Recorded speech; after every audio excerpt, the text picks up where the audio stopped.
Bienvenidos a esta edición del Foro de Análisis Global de Excelsior. Yo soy José Carreño Figueras y en esta ocasión con las profesoras Almendra Ortiz, profesora de Paradigmas Contemporáneos, y Ana Alicia Ruiz, profesora de temas norteamericanos, ambas en la Universidad de Anáhuac. Vamos a analizar la política migratoria del presidente Barack Obama. El pasado 20 de noviembre, Obama anunció una serie de medidas de corte administrativo, decretos, si se quiere decir de esa manera, para aliviar la situación de millones, o por lo menos de una gran parte, de los inmigrantes indocumentados, los residentes indocumentados en los Estados Unidos. Las cifras se hablan 4 a 5 millones de personas, de tantos como tal vez 11 millones de indocumentados. Los republicanos, en la semana que pasó, presentaron por un lado un juicio protagonizado por 17 gobernadores y un gobernador electo contra las medidas por considerarlas anticonstitucionales, y una votación muy simbólica sobre líneas partidarias en la Cámara de Representantes contra las medidas también por considerar que el presidente Obama deja de cumplir con sus obligaciones constitucionales. Ambas cosas fueron estrictamente partidistas, ninguna de las dos tiene un futuro real, son temas que van a morir este mismo año, pero al mismo tiempo reflejan una situación. Ana Alicia, ¿cómo describiría usted la situación en que se da la política migratoria del presidente Obama esta vez? Pues yo diría que en realidad el presidente Obama perdió una gran guerra, que fue la guerra mediática. Y todos estos ataques a él son parte de esa gran guerra mediática, porque en realidad la acción ejecutiva o el decreto ejecutivo pues no es un decreto realmente tan ambicioso por un lado, y por otro lado no es algo que no se haya hecho anteriormente. Incluso él el año pasado, en 2013, tomó una acción ejecutiva muy similar, mucho más acotada, porque se beneficiaba a una parte mucho menor de la población, pero no hubo esta reacción. ¿A qué se debe esta reacción? En realidad es una guerra mediática, porque como lo estábamos comentando anteriormente, es el banderazo de salida para las elecciones presidenciales. Entonces, de aquí vamos a ver cómo te golpeo, cómo me golpeas, y en la medida en que nos golpeamos estamos caminando hacia ese camino. Hay una cosa que es realmente peligrosa, que yo veo peligrosa. Se ha hablado, hay un lenguaje altamente discriminatorio a veces por parte de los republicanos. Y si ellos creen que atacando al presidente con un lenguaje discriminatorio ganan, pues se van a enfrentar con todos estos millones de votantes que van a llegar a las urnas, hispanos, y que están en este momento expuestos a todo ese lenguaje discriminatorio, ¿no? Claro. Almendra, para muchos en Estados Unidos y fuera de Estados Unidos, la verdad, las medidas parecen demasiado poco y demasiado tarde. Fueron un poco el tema de decir, vamos, hubo 3 senadores demócratas que le pidieron a Obama que no tomara esas medidas antes de las elecciones, los 3 perdieron, y Obama, después de las elecciones legislativas de noviembre, cuando toma las decisiones. Ahora, esto no ayuda a Obama, ¿o sí? Híjole, pues yo creo que definitivamente no. Como dice Ana Alicia, esto es una cuestión mediática. Yo creo que Obama tuvo perdido el tema de la migración desde el momento en el que llegó al poder. ¿Por qué?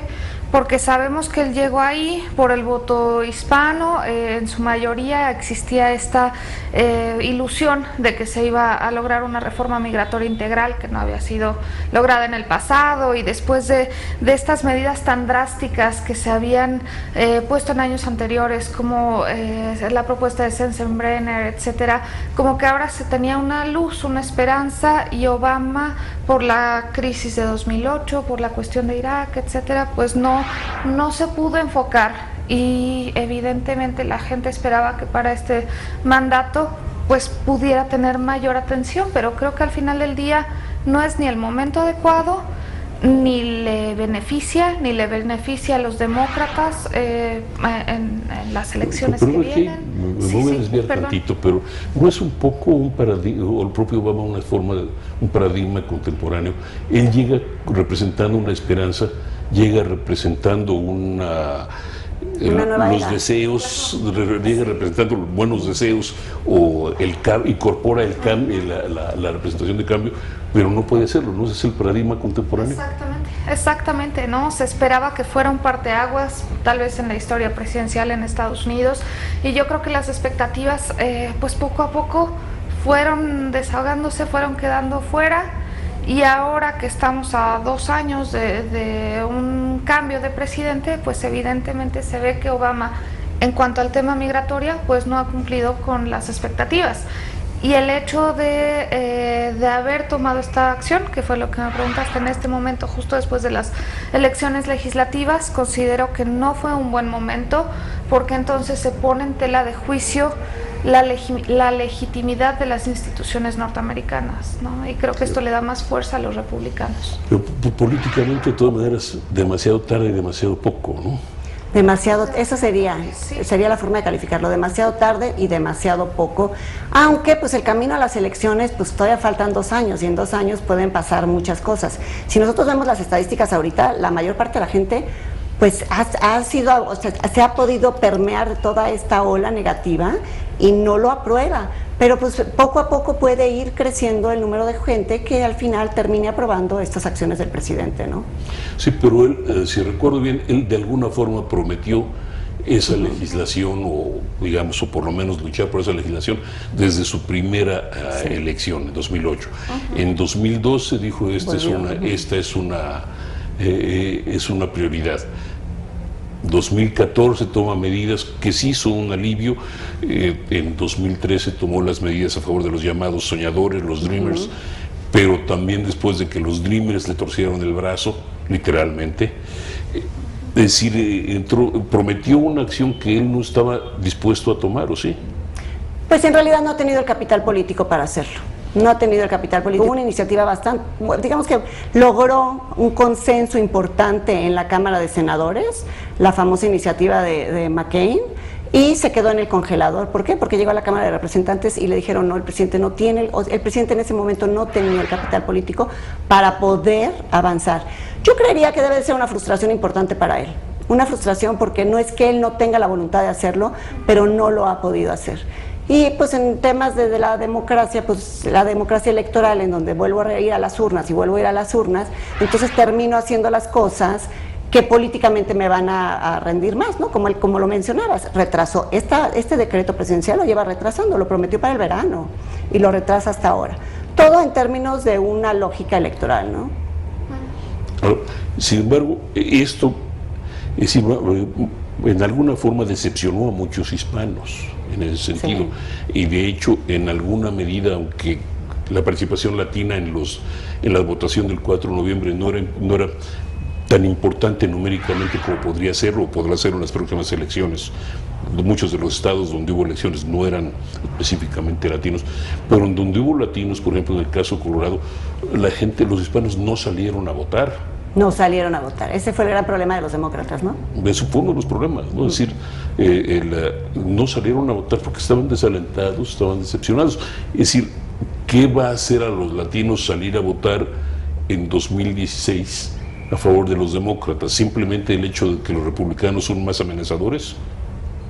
Pues sí, un poco en el hecho de que los republicanos son más amenazadores y tal vez se vaya a dar este pequeño momento en que se le empiece a reconocer a Obama el intento de hacerlo. Si bien la medida no es ambiciosa, sí es una presión importante que le pone Obama al Congreso para decir, a ver, si ustedes no hacen nada, el Ejecutivo tiene que hacer algo, ¿no? Entonces, en la medida en la que él vaya haciendo estas pequeñas acciones, que tenga, puede ser que le reditúen, puede ser que sí los latinos digan, al final intentó y se comprometió, hizo algo, ¿no? Y entonces, vamos a ver, ¿cuál sería el papel de los republicanos ahorita? ¿Simplemente los malos de la película? Yo creo que también este va a ser un momento que le va a servir a los republicanos como una herramienta política. Es importante también mencionar que en los últimos años se ha visto cada vez más un mayor apego de latinos o de hispanos hacia los republicanos. Ya no necesariamente se responde a una tendencia demócrata y yo creo que este tipo de acciones, como dijiste, tan poco y tan tarde, son las que llevan precisamente a que haya pues nuevas alineaciones. en la política de Estados Unidos. Sin embargo, pero los republicanos parecen estar apelando al voto de los latinos así más o menos, diciéndole, mira, tu mamá que era indocumentada es una ratera, tu papá que era indocumentado era un ratero, tu hermana que es indocumentada es quién sabe qué cosa, etcétera, etcétera, pero quiero tu voto.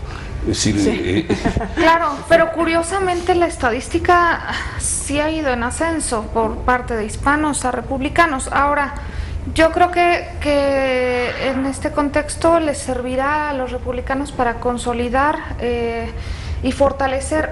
Yo creo que ellos tienen muy claro que la acción por la que rechazan las políticas o una reforma migratoria es porque ellos están en contra de premiar a una persona que llevó a cabo una acción ilegal, ¿no? Ese es como el principal argumento. Y sí. Pero bueno, es que ese argumento suena muy bien cuando puesto así, pero la realidad es que lo que no quieren es darle más, es facilitar a los demócratas más votantes. Sí, ellos siempre ponen eslogans, ¿no? Y el eslogan es ese. En realidad, la realidad es esa. La realidad es que no quieren que esos latinos que llegaron y que tienen una... Sí tienen digamos que una afinidad mayor con los demócratas, aunque se pudieran volver republicanos. Exacto. Sí tienen una afinidad mayor con los demócratas. Entonces el eslogan es ese: no quiero legalizar lo que fue hecho ilegal. Pues eso, ahora, al mismo tiempo, sin embargo, también hay que decir que la posición de los republicanos no es única en el mundo. Vamos, en este caso, a nosotros nos toca muy de cerca, por obvias razones, pero los europeos también están cada vez más renuentes al tema migratorio. Hace unos días los australianos estaban recogiendo cadáveres de presuntos inmigrantes en el Pacífico. No es único, ¿no? Sí, no, claro, es un fenómeno que ahora abarca enormes dimensiones precisamente pues por la globalización y por cómo esto tiene un impacto económico muy fuerte para las economías nacionales, y en la medida en la que siga esta dependencia sobre las remesas de forma creciente, pues la migración va cobrando nuevas aristas, ¿no? Sin embargo, de acuerdo con todos los detalles, la economía estadounidense se beneficia de los migrantes, considerablemente, documentados e indocumentados. Sí. Bueno, en realidad el fenómeno que sucedió es este fenómeno de complementación, ¿no? Nunca llegaron a competir, complementaron el trabajo, permitieron que los residentes, que los americanos subieran de trabajo porque ellos hacían la banda más baja de la escala de la división del trabajo, ¿no? Entonces complementaron y el americano se pudo comprar una casa extra, porque digamos que la construcción se volvió barata por el trabajo de los mexicanos. El americano comía en restaurantes. ¿Por qué? Porque el que limpia, el que pica la verdura, se volvió muy barato. Entonces, de esta forma creció muchísimo la economía norteamericana, ¿no? Te invitamos a seguir cuestionando la información con los siguientes videos.